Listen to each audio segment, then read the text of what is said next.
I have a really cool story for you, and it'll probably bring a lot of insight into your own life experience, hopefully, and maybe even some encouragement.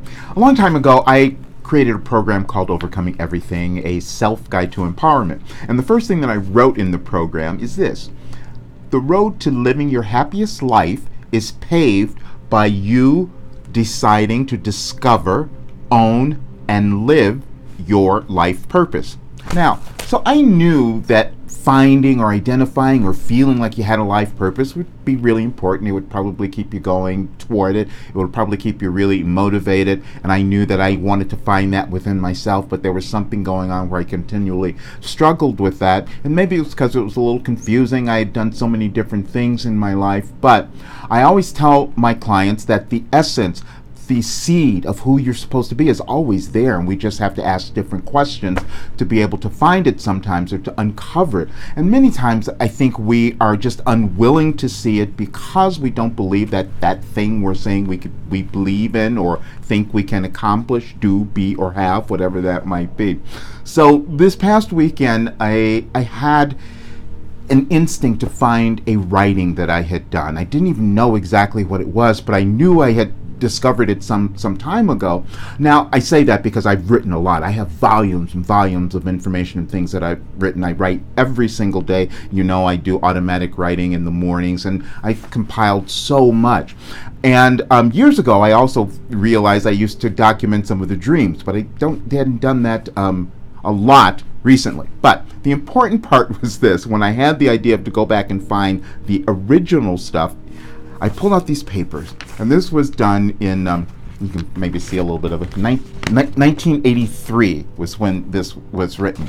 And I'm trying to remember what was I doing, what was my intent in doing this. And it was a year after I had actually moved to California. I'd only been out here a year, wasn't established in anything, didn't know that many people. But for some reason, I had decided that I was going to write this book. And this book was going to be on growth and development. That's what the title says here, on growth and development, how you go about that. And what I wrote were how important our thoughts were and how they propel what we're doing, and we have energy, and that all moves. I wrote this in 1983. And later on, of course, I started to hear about and study the law of attraction, as so many others did as well. But I had not remembered that I had been writing about this. I don't know where the information came from, he says, but it was there. And I wrote it, and I started looking at this, and I thought, this is really pretty cool, because I can't even disagree with the information that came through. That was 1983. But now I left that and went on to do my other life. I was in entertainment, I was coaching, I'm doing all sorts of other things. I mean, I ran businesses, I did all different sorts of things. So the idea of writing this book or creating something in this realm or in personal development just kind of, I thought, went by the wayside. And as I went on with my life, more things started coming up. Then I was this weekend again pulling out something else, and I found a folder that said 2005. And I go, why did I do that? And it was August of 2005. There's something that happens for me every year in August. I don't know why. But in 2005, I wrote some dreams that I was having.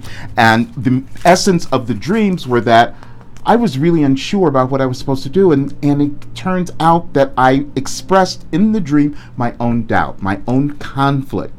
And so it took years and years to kind of move through that. But the interesting thing is, the essence was always there. I just had to go back and look at it all, and sometimes it was just even hidden from me. So I know that that's what goes on for you. It goes on for my clients all the time. And being completely honest about these things were there, we just couldn't see them, or you didn't believe you could do it, or you didn't think that it was realistic. That was the main one. And I know that many times, and I can see it clearly now, because I will look at the great leaders of the spiritual leaders and think everybody has done something and been around a lot longer doing it. And then I realize I've been doing it since 1983. anyway, the point of this whole thing is I want to impress upon you the fact that the essence of who you are is always there.